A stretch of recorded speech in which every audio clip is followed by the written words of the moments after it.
Welcome, everyone, to another edition of Frozen Oil Hockey. That's Rich, and I'm Wayne. And thanks, everyone, for tuning in. What a dominant performance by the Edmonton Oilers. Game 1 on the road in Vegas. Start round 2. And, wow, where do we begin?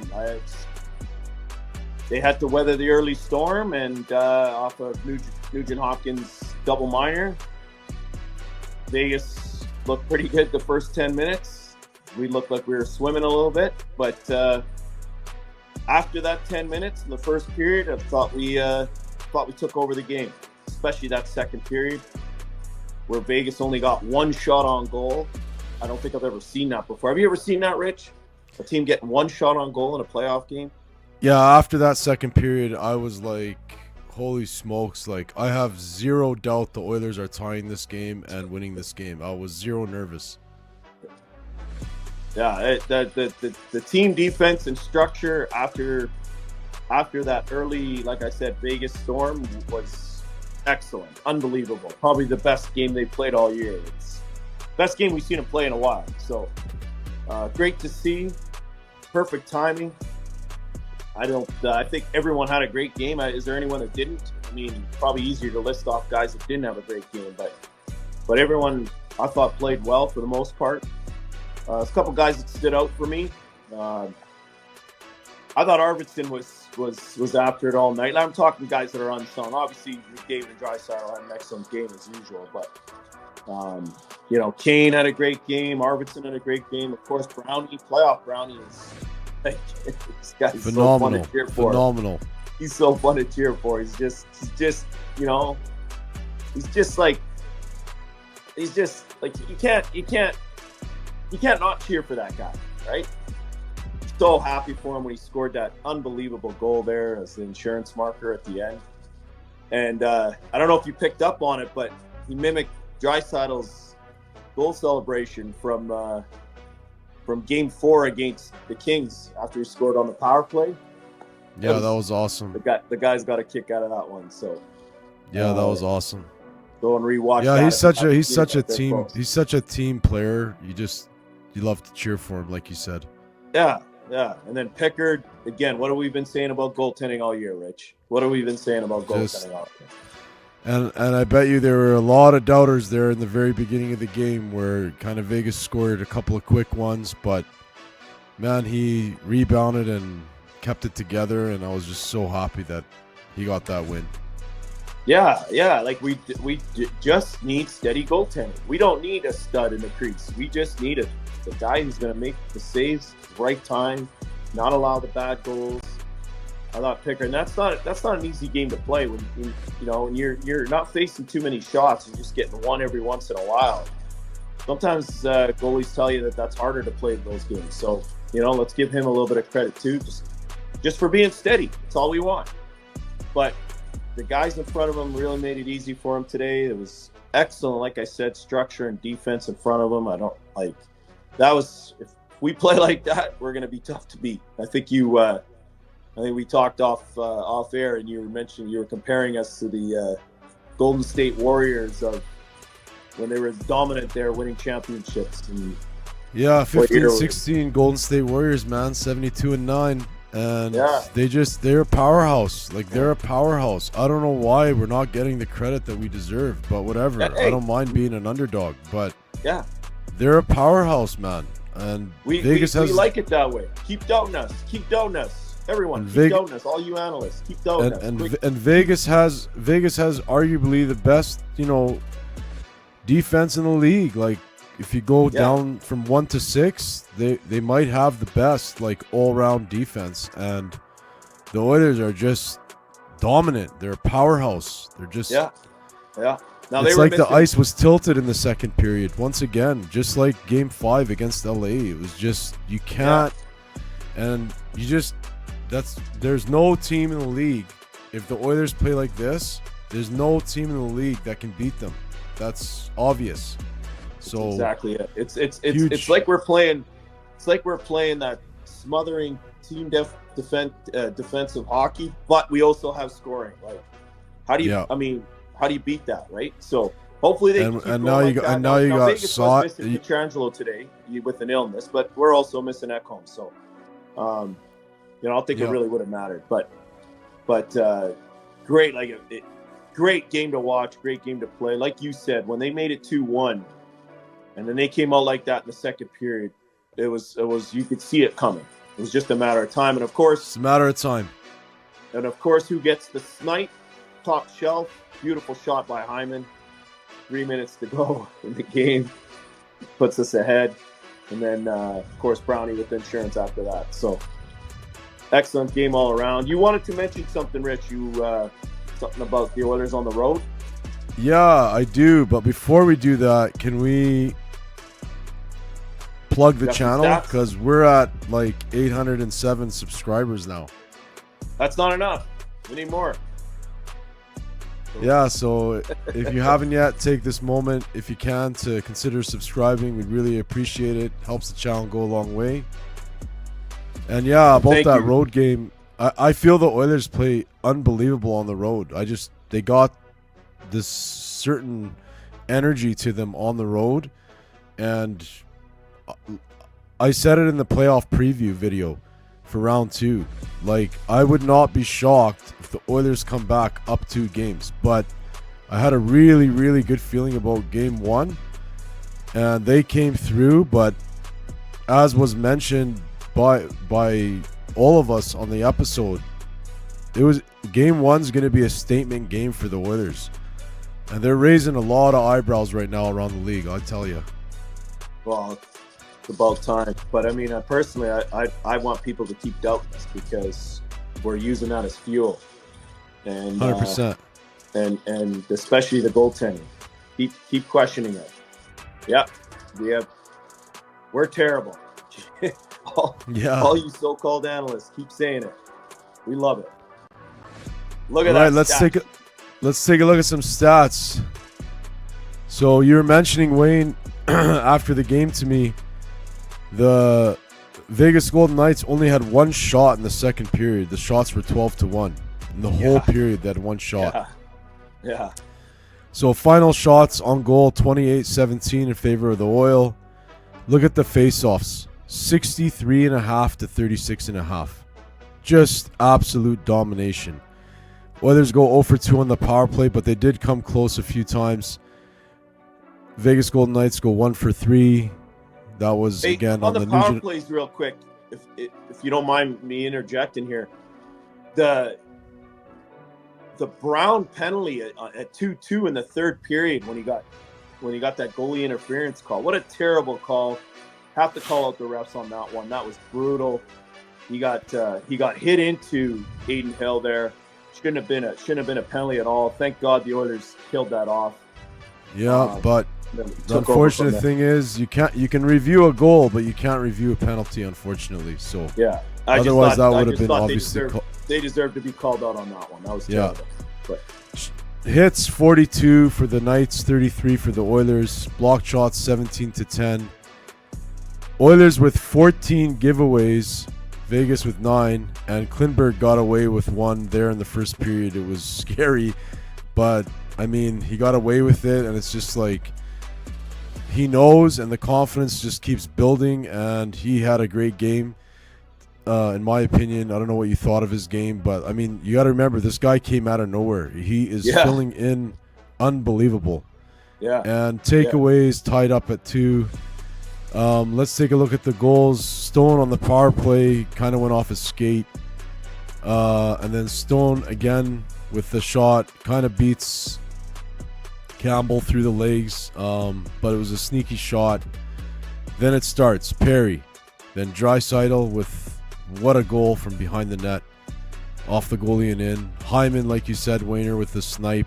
And Connor Brown with the insurance goal. Final score 4-2. The Oilers with a very, very, very impressive game 1 in Las Vegas. Another come from behind victory. They set an NHL record tonight. Not sure if you saw that, but NHL record, 5th straight come from behind win in any given playoffs. Oilers set a record tonight. So, yeah, and to top it off. Yeah, and since you spoiled one of the tweets, Oh, apologize. We will switch on over to Twitter. You can follow us on Twitter. We're almost at 900 followers, so follow us there if you don't mind. And speaking of Twitter, let's head on over there. And Wayner, I'll start it off, and you just fill on in as soon as I finish reading the tweet. So first one from McOilers. That was a beauty goal by Dry. Oh, just the wherewithal. This guy wants to get everything on net. He's a shooter, even from behind the net. He'll just swat it with that big paddle. Great. Yep. He obviously meant to do that. He just wanted to get it out in front. But great deflection. And the way he scored it, the timing of it, just everything. It was just a massive goal for the Oilers. And yeah, I'm going to be bringing up his name a little bit later. Next one from DNL. Corey Perry has more goals in the playoffs than Austin Matthews. Sure does.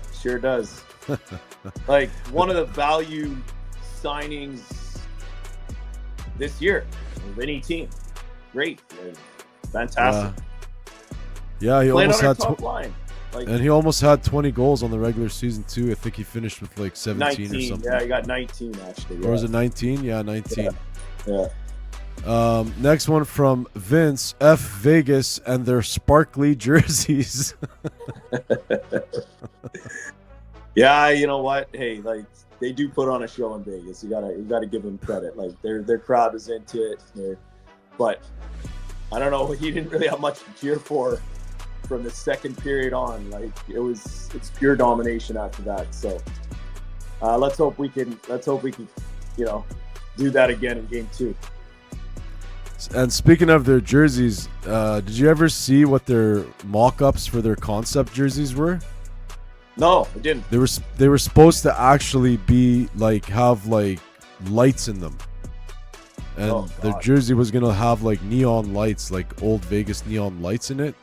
It was such a cool idea, but they tested it or whatever and it didn't always work, so they scrapped it and went with that shiny stuff instead. But that would have been really cool if they went with that. Next one from Den Polland. Oilers looked good all game long. They gave Vegas all they could handle. Edmonton looked like the better team tonight. I'm not convinced Hill is better than Kemper. Vegas looked slow. Yeah, I mean, to me, I'm not worried about Aiden Hill. Like, yeah, he's an average goalie, but we got an above average goalie right now as well. Like, Pickard's playing great. So, and we got the team defense to go along with it this year. And we got depth scoring. Like these guys are these depth guys are coming through for us, and that's what you need in the playoffs, right? So yeah, and gotta give them credit. As mentioned in that tweet, Vegas, I mean, especially in the second period, they just looked like they could not keep up with the Oilers, like speed-wise. They did look slow. Yeah. So I agree with that for sure. Next one from Oilers, John. Vegas only had 7 shots in the last 2 periods of the game. Unbelievable. To hold a team to 7 shots in their home ring in 2 periods. One of those periods they only got 1 shot. I mean, it doesn't get much better than that defensively. Statement game. Excellent job by Paul Coffey and his staff. Let's give them credit. Coaching staff, whatever structure they're playing, the guys are really bought in, and that's obviously working. So let's hope they keep that up. Next one from Diego. The Oilers don't have their Swedish top 4 D-man playing now, or they do. And that's Klingberg there. And yeah, again, I cannot say enough about how this guy has stepped in. And he took a hit today right on his hip. And I don't know if he had surgery on both his hips, but he took a big body check today right on one of his hips. Yeah. And I'm like, oh no. And then he just got right back up and still made a play to get behind the net. I couldn't believe it. Yeah. And look, to be fair, that's another value signing.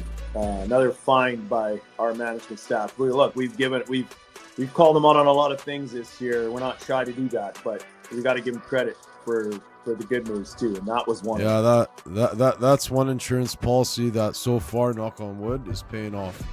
100%. And here is what you were referring to earlier in the episode. I did spoil it.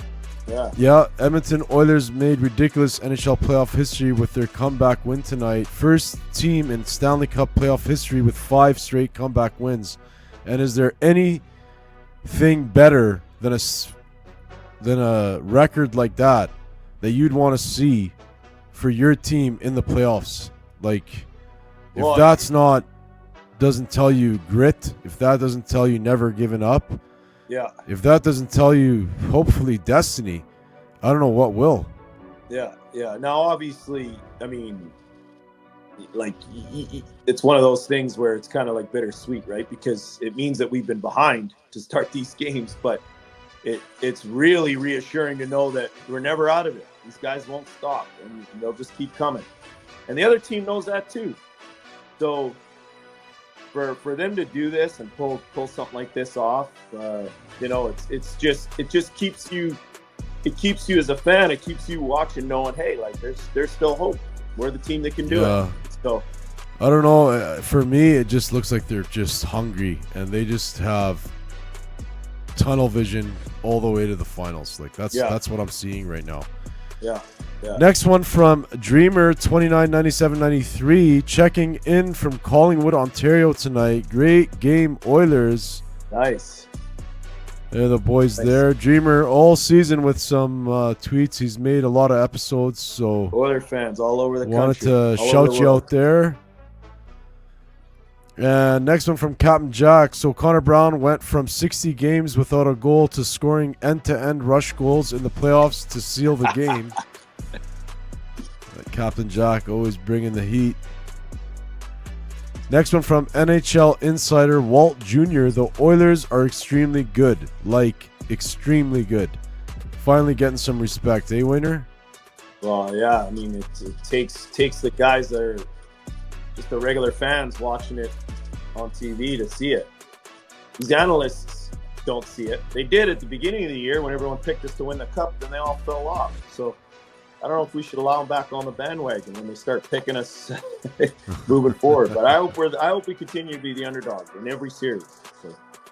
And next one from Sportsnet Stats. Calvin Pickard is the first Oiler goaltender to begin a postseason 5-0 since Grant Fuhr in '85. Wow. Did not know that. Wow. And last but not least, Kane is the GOAT, says Connor Brown, Vasily Podkolzin, and Corey Perry in the Oilers' bottom 6. And he has a picture of Team USA, Curry, LeBron, and Durant. So I thought that was hilarious. And they did step it up, man. Even last series, the last 3 games, they're just a fine-tuned machine. And holy smokes, give Kane credit. Like, I know we've already given him credit, but let's give him a little bit more. Like Kane for not playing all year, to stepping into the playoffs, playing like the way he's playing. Great second line, playing great, fantastic, unbelievable. So we're pretty much done the episode. Before we go, though, we did get a W, and that only means one more thing left, Wayner. Yeah, studs of the night. So go ahead. I'll let you start. All right, I'm going to start. My stud of the night is Leon Draisaitl. I felt he led in more ways than one. The way he was physical was just punishing. And it just felt like he was willing himself. And then he scores that goal from behind the net off of Aiden Hill and into the net. And it was just, I was just like, man, what can't this guy do? So, I didn't give him enough. I couldn't give him enough credit in the last series because he was obviously such a huge part. Yeah. Because there were so many surprises in the last series for studs of the night. But I'm not going to let this one slip away. Dry is my stud of the night. Nice. No, great choice. And I don't know his exact percentage tonight, but it seemed like he was winning every single draw too. Like he's just a beast on the draw tonight. So great choice by you. Of course, he's a stud most nights, but you know who I'm going to give my stud of the night to tonight? Just like I don't know if many people noticed him, but that's kind of what you want out of a D-man. But I thought Nurse had a hell of a game tonight.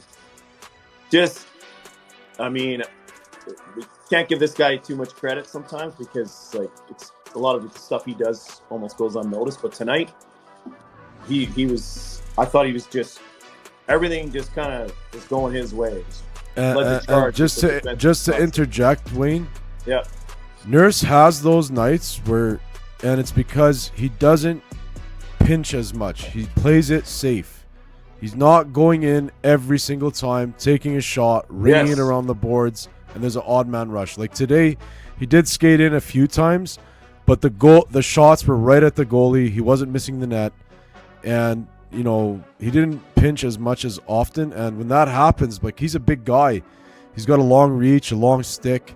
Yeah, like he you know he has to just play it safe. And if he plays that stay at home style, yeah, man, the liabilities drop down huge, and I'm telling you, the boys look good. The boys look good. Yeah. Great job by the Oilers today. Congratulations to them. But hey, that's only one game of round 2, so let's keep it up. Keep it going. Cool. All right, that's going to do it for today's episode. Thanks for tuning in. Really appreciate it. And most importantly, Wayner, go Oilers, go. The channels you need, Oilers on the ice, unstoppable speed, chasing the cup, we're gonna succeed. With David leading, we're built to exceed.